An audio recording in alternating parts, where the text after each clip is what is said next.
Hello friends, ये है मेरे रेन लिली के प्लांट्स। अभी मई ख़त्म होने को है और जून की शुरुआत होने वाली है और जून में बारिश की भी शुरुआत होएगी।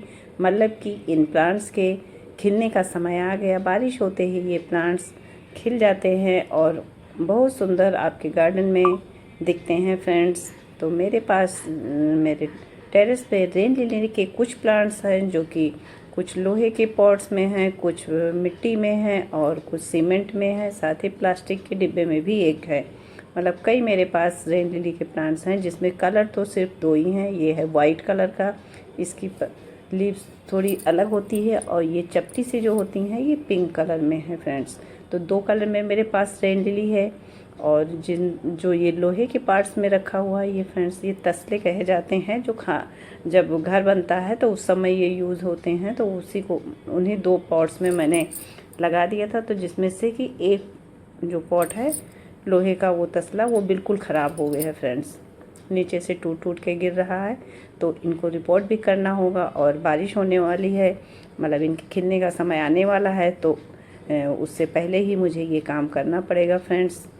तो ये देखिए, ये छोटे से डिब्बे में, प्लास्टिक के डिब्बे में भी लगा है। तो फ्रेंड्स ये खूब अच्छी फ्लावरिंग करते हैं, बट 2 सालों से मैंने इन्हें रिपोर्ट नहीं किया है। तो इस बार तो इनका रिपोर्ट करना बनता है फ्रेंड्स। तो आप मेरे साथ जुड़े रहिए और देखिए मैं कैसे इन्हें रिपोर्ट करती हूँ और इनकी केयर कैसे करती हूँ फ्रेंड्स ये लोहे का प्लांटर तो देखिए पूरी तरीके से टूट गया है और इसके टुकड़े टूट टूट के गिरते रहते हैं। जब मैं वाटरिंग करती हूँ तो बहुत सारी मिट्टी निकलती रहती है फ्रेंड्स। तो इसको शिफ्ट करना बहुत ज़रूरी है।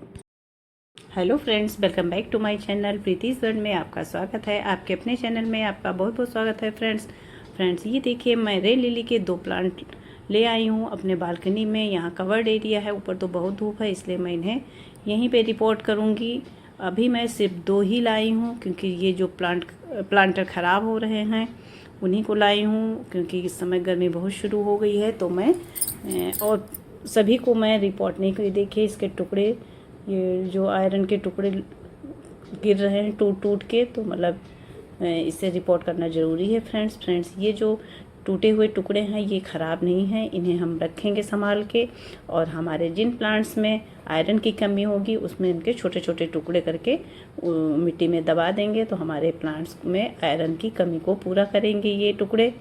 तो इसलिए ख़राब वेस्ट कुछ भी नहीं होता है, हर चीज़ का यूज होता है हमारी गार्डनिंग में। तो फ्रेंड्स आप मेरे साथ बने रहें। फ्रेंड्स आज मैं इन 2 प्लांटर्स के प्लांट को ही रिपोर्ट करूंगी क्योंकि ये प्लांटर ख़राब हो रहे हैं, टूट चुके हैं। बाकी प्लांटर्स को मैं डिस्टर्ब नहीं करूंगी क्योंकि गर्मी बहुत ज़्यादा हो रही है, 45 से ऊपर चल रहा है टेम्परेचर। और आज से तो 9 तपा भी शुरू हो गया, यानी कि 9 दिन बहुत ही भारी हैं। जैसे कि हम इंसानों पर 9 दिन बहुत भारी हैं, वैसे ही हमारे प्लांट्स के लिए भी 9 तपा बहुत भारी पड़ेंगे। तो इनकी हमें केयर करनी है, इनकी ध्यान रखना है, साथ में अपना भी ध्यान रखना है। तो फ्रेंड्स इनकी मैं रिपोर्टिंग करूंगी और इसकी जो भी केयर टिप्स है वो मैं आपके साथ शेयर करूंगी। किस तरह के पॉट होने चाहिए, कैसी मिट्टी होनी चाहिए और कौन से फर्टिलाइज़र हमें देना सही रहेगा, वो सब मैं आपके साथ डिस्कस करूंगी। तो फ्रेंड्स आप लास्ट तक ज़रूर बने रहें। और फ्रेंड्स 9 तपा के समय में गर्मी अपने चरम पे होती है, यानी सबसे अधिक गर्मी तभी पड़ती है जिससे कि हम इंसान तो प्रभावित होते ही हैं, साथ ही हमारे प्लांट्स तो और भी बुरी तरीके से प्रभावित होते हैं। तो आप अपने प्लांट्स की सुरक्षा का ज़रूर ध्यान रखें, उनके लिए ग्रीन नेट की व्यवस्था करें या जो भी संभव हो वो अपने प्लांट्स को गर्मी के बचाने के लिए करें और उन्हें शेडेड एरिया प्रदान करें फ्रेंड्स। और ये भी कहा जाता है कि जितनी अधिक गर्मी पड़ती है 9 तपा के समय में उतनी अच्छी बारिश भी होती है। तो उम्मीद है कि हमारे प्लांट्स के लिए अच्छी बारिश भी होगी। इस उम्मीद से मैं आज अपने प्लांट की रिपोर्टिंग करती हूँ। फ्रेंड्स एक प्लांटर मैंने खाली कर दिया है, देखिए बिल्कुल ही तार तार प्लांटर हो चुका है, कुछ भी नहीं बचा है उसमें। अब मैं इसकी नीचे से मिट्टी थोड़ी हल्की करूँगी और मैं एज इट इज़ प्लांटर में शिफ्ट कर दूँगी, क्योंकि एक एक बल्ब करना सही नहीं होगा इस समय कि मैं एक एक बल्ब अलग करके लगाऊँ, वो तो संभव नहीं है। बस मैं इसी तरह से इसे शिफ्ट कर दूँगी फ्रेंड्स हम सबसे पहले इसके लिए सॉइल की बात करते हैं। तो फ्रेंड्स ये बल्ब वाले प्लांट होता है, इसमें नीचे प्याज की तरह छोटे छोटे बल्ब होते हैं। तो इसके लिए भी विल्डेंड सॉइल ही चाहिए। जिसमें कि पानी ना रुकने पाए और नमी भी बनी रहे। तो फ्रेंड्स इसके लिए हमें चाहिए गार्डन सॉइल 40%, 30% वर्मी कंपोस्ट या काऊ डंग या फिर आप कोई भी खाद ले सकते हैं, और 30% रेत बालू या कोकोपीट का आप यूज कर सकते हैं फ्रेंड्स। तो फ्रेंड्स मेरी तो मिट्टी पहले से ही तैयार थी, तो उसमें मैं कुछ भी ऐड नहीं करूँगी एक्स्ट्रा। और ये थोड़ी सी किचन कंपोस्ट की खाद है जो मैंने सर्दियों में बनाई थी, मैं इसे ऐड करूँगी और थोड़ा सा फंगीसाइड यूज़ करूँगी, और ज़्यादा फर्टिलाइज़र की ज़रूरत नहीं है मिट्टी में। सॉइल मिक्सचर के बाद हम बात कर लेते हैं इसके लिए पॉट्स की। तो इसके लिए पॉट कैसे भी हो, बस उसमें ड्रेनेज और अच्छे होने चाहिए फ्रेंड्स। मैंने इस बार ये इस टाइप के पॉट्स इसके लिए सिलेक्ट किए हैं, क्योंकि ये जब ऐसे लंबे से रहेंगे, इसमें खिलेंगे तो बहुत अच्छे लगेंगे फ्रेंड्स। और इसमें देखिए मैंने खूब सारे ड्रेनेज होल कर लिए हैं फ्रेंड्स, जिससे पानी नहीं रुकना चाहिए कोई भी पॉट में।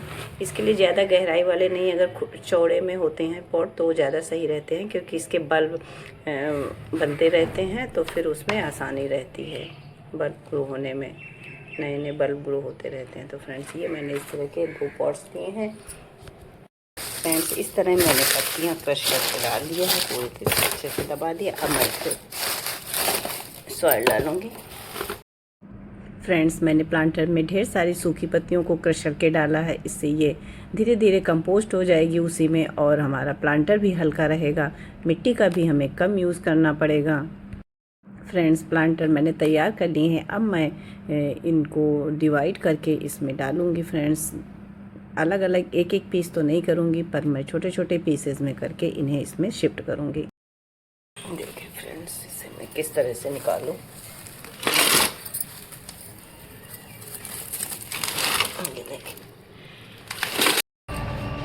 फ्रेंड्स मैंने इस प्लांट के रूट बॉल को कुछ इस तरह से अलग अलग डिवाइड किया है। हम मैं इसके नीचे की सॉइल को हटा करके फ्रेंड्स, और इसी तरह से मैं प्लांटर में शिफ्ट कर दूंगी। इनको एक एक करके मैं डिवाइड नहीं करूंगी इस समय फ्रेंड्स, क्योंकि इस समय रिपोर्टिंग करना एक रिस्क ही है जो मैं ले रही हूँ। तो इनको बंचेज में ही लगाऊंगी, अलग अलग इसके बल्ब अलग करने का समय भी नहीं है। अगर यही रिपोर्टिंग मैंने मार्च अप्रैल में की होती तो एक एक बल्ब भी मैं अलग अलग लगा सकती थी फ्रेंड्स। तो अभी तो फ़िलहाल मुझे इसी तरह काम चलाना पड़ेगा, फिर आगे क्या होता है वो देखा जाएगा। तो फ्रेंड्स इस तरह से मैं सारे दोनों प्लांटर के जो जितने सारे प्लांट हैं उन्हें मैं शिफ्ट कर दूंगी फ्रेंड्स। इस तरह से मैंने 2 ये प्लांटर दोनों मैंने फुल कर दिए हैं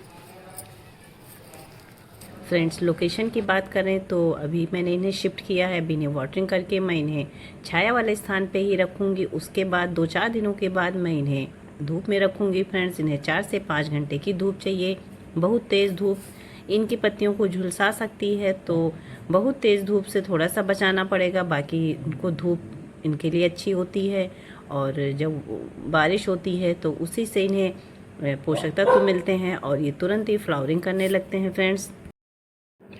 फर्टिलाइज़र की बात करें तो इन्हें वर्मी कंपोस्ट, बोन मील और एनपीके का फर्टिलाइज़र भी आप दे सकते हैं। साथ ही इनको आप पोटेशियम रिच फर्टिलाइज़र दीजिए, जिससे कि इनमें अच्छी फ्लावरिंग हो।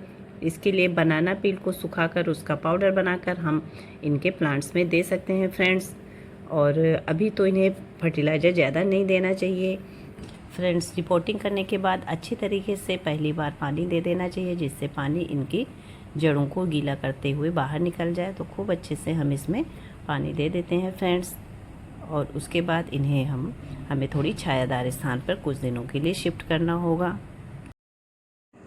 फ्रेंड्स। 2 प्लांटर भरने के बाद भी मेरे प्लांट्स बहुत सारे बच गए थे, तो मैंने उन्हें 2-3 छोटे छोटे प्लांटर्स में भी शिफ्ट कर दिया है और अच्छे से वाटरिंग कर दी है फ्रेंड्स।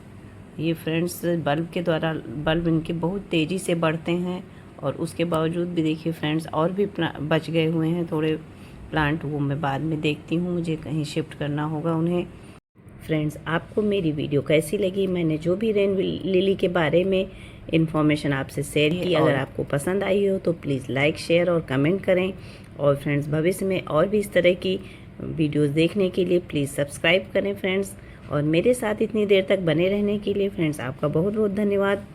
फ्रेंड्स इस मानसून के शुरू होते ही इसकी फ्लावरिंग शुरू हो जाती है फ्रेंड्स, और ये जुलाई अगस्त तक चलती है। लास्ट ईयर मेरे गार्डन में नवंबर तक फ्लावरिंग हुई थी फ्रेंड्स। नवंबर तक ज़्यादा तो नहीं हुई थी, पर हल्की फुल्की फ्लावरिंग होती रही थी फ्रेंड्स। ये है मेरे लास्ट ईयर की फ्लावरिंग मेरे गार्डन में फ्रेंड्स। इस बार कैसी होती है वो मैं आपके साथ ज़रूर शेयर करूँगी। तो फ्रेंड्स तब तक के लिए keep gardening, be happy. Thank you friends.